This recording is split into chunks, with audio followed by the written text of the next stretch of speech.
Bonjour et bienvenue aux commentaires du réalisateur sur Callback. Épisode 6. C'est la dernière et celle-ci s'appelle La tromperie.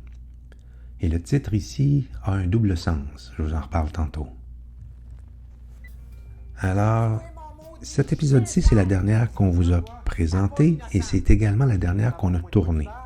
Des fois, on vous présente ça dans le désordre, mais celle-ci, c'est la dernière et c'est un épisode qu'on a dû aussi tourner en catastrophe. Pourquoi? C'est qu'on n'avait seulement qu'une journée pour tourner cet épisode-là et non seulement ça, c'est qu'on devait terminer à 6 heures. Et on aurait réellement eu besoin de 2 jours pour cet épisode-là. Alors, on a relevé le défi. Pourquoi? Plusieurs raisons, mais une d'entre elles étant que on avait demandé à Amélie Paul, on avait offert un rôle. C'était la première personne à qui Sylvie et moi on a pensé. On a été très chanceux qu'elle accepte, mais il y avait une condition, c'est qu'en raison de son emploi du temps très chargé, elle n'avait qu'une journée à nous donner, elle devait terminer à 6 heures et on a relevé le défi. Donc ça m'a forcé à prendre des raccourcis en tant que réalisateur et à simplifier beaucoup le tournage. Donc vous allez remarquer qu'il n'y a pas de close-up, il n'y a pas de champ contre champ, on est tout le temps en plan double, en plan large, et il y a beaucoup de ce qu'on appelle des jump cuts. Qui était prévu, j'avais prévu en mettre, mais je ne pensais pas en mettre autant que ça, mais j'y ai été forcé. J'avais quand même prévu le faire, parce que mon inspiration pour cet épisode-ci, c'était le film À bout de souffle, de Jean-Luc Godard, un film que j'aime vraiment beaucoup, que j'ai dû voir au moins 10 fois. Mais j'ai dû faire beaucoup de jump cuts, des sauts dans l'image. Parce qu'originalement, je voulais tourner dans des plans séquences, dans des plans en continu. Mais c'était une journée où j'oubliais énormément mon texte parce que j'avais la tête pleine de choses. Alors ici, on voit Amélie Paul faire son entrée au moment où je suis en train d'essayer de convaincre Sylvie que toutes les belles jeunes femmes sexy me courent après et veulent coucher avec moi. Alors, toutes les suppositions sont bonnes.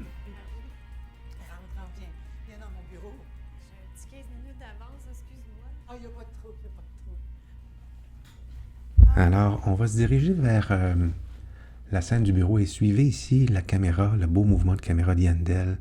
C'est la perfection.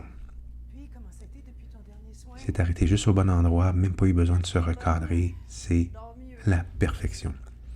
Cette scène-ci, c'est la seule qui, du point de vue technique, est à la hauteur du reste de la série. C'est-à-dire qu'on a pris le temps de l'éclairer, de faire... C'était une chambre, on a tout sorti les meubles, on a fait un bureau avec, on a mis une belle petite lumière dans le fond, on a mis une lumière à l'extérieur pour éclairer Amélie et Sylvie par l'extérieur.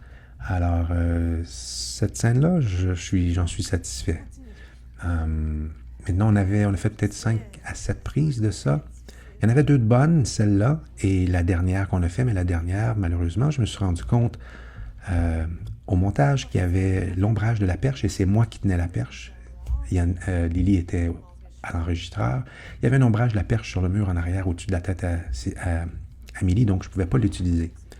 Mais n'en demeure pas moins qu'on avait cette prise-là qui était parfaite. Et au moment où on a commencé la journée en tournant cette scène-là, au moment où on a traversé de l'autre côté, on a brûlé la lumière de notre lumière principale et on a abandonné l'idée d'éclairer, puisqu'on ne pouvait pas remplacer la lumière rapidement. On a décidé de filmer tout le reste de l'épisode sans éclairage.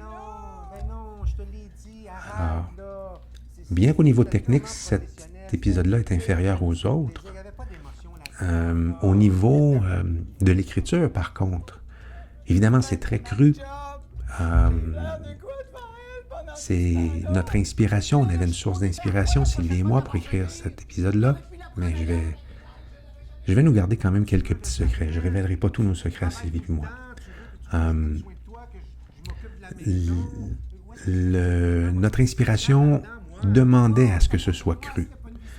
À ce que les propos soient très vulgaires. Et donc, on s'est tenu à ça. Alors, ce que je disais, c'est bien que techniquement, elle est inférieure, cet épisode-là, au niveau de l'écriture, au niveau des gags. Moi, je l'aime beaucoup. Les gens qui sont un petit peu plus chastes d'oreilles, peut-être qu'ils vont moins l'apprécier. Mais moi, je l'aimais beaucoup. Petite parenthèse, quant à mon implication en tant qu'acteur là-dedans, vous allez remarquer que mon personnage est joué différemment des autres épisodes. Il est un peu plus gros nono, gros cave. Ça venait aussi de l'inspiration que Sylvie et moi on avait. Et vous allez comprendre à la fin pourquoi. C'est comme ça fait partie de la tromperie que je vous parle. Donc, dans un premier temps, Sylvie est en train de découvrir que je la trompe avec ses clientes. Et elle veut savoir combien de ses clientes et lesquelles. Donc ça, c'est une partie de la tromperie. La deuxième partie, c'est que le spectateur est également trompé en ce moment même. Et on va comprendre à la toute fin pourquoi le spectateur est trompé. Mais si vous n'avez pas vu cet épisode-là, sans les commentaires du réalisateur, je vous recommande d'arrêter le visionnement tout de suite, d'aller voir l'épisode et de revenir. Parce que je vais vous dévoiler un punchline à la fin de mes commentaires ici. Donc, c'est tourné plus rapidement, beaucoup de jump cuts, pas d'éclairage, avec l'éclairage ambiant de la pièce. C'est moins esthétique, mais ça fait plus nouvelle vague, ça fait plus tournage rapide. Pendant qu'on voit ici Amélie sortir sur la pointe des pieds, où est-ce qu'on peut encore se permettre de penser que c'est peut-être un peu comme la souris qui s'enfuit pendant que les deux chats se bagarrent.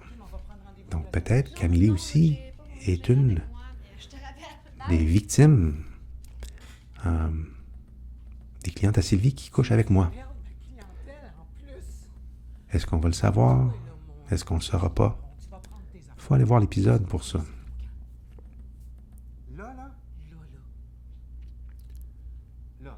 Alors, à ce moment-ci, c'est là qu'on vient d'apprendre que le spectateur vient de se faire tromper.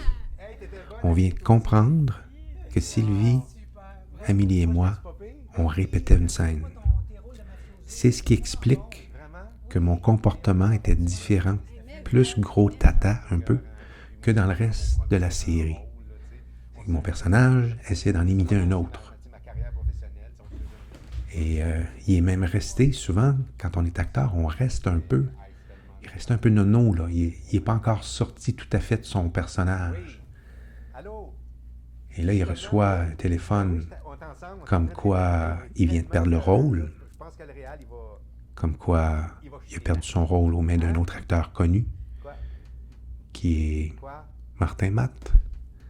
Et là, soudainement, le personnage sort de moi complètement et là, je redeviens moi-même.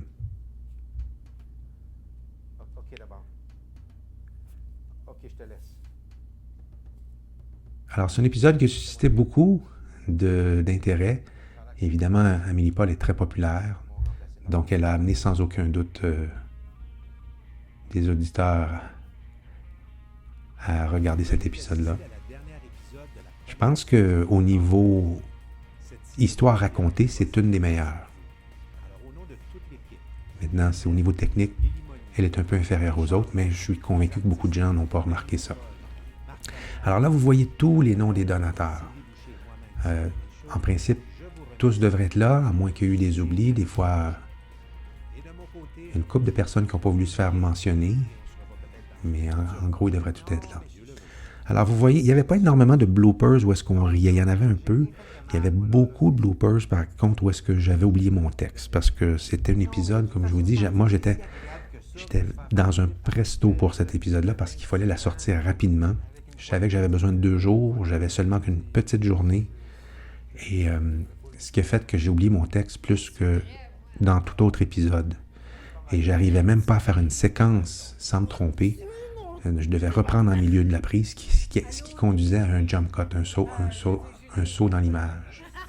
Parfois, Sylvie aussi se trompait, mais c'était beaucoup plus rare. C'était beaucoup plus moi. Maintenant, Amélie, c'était le fun de la voir.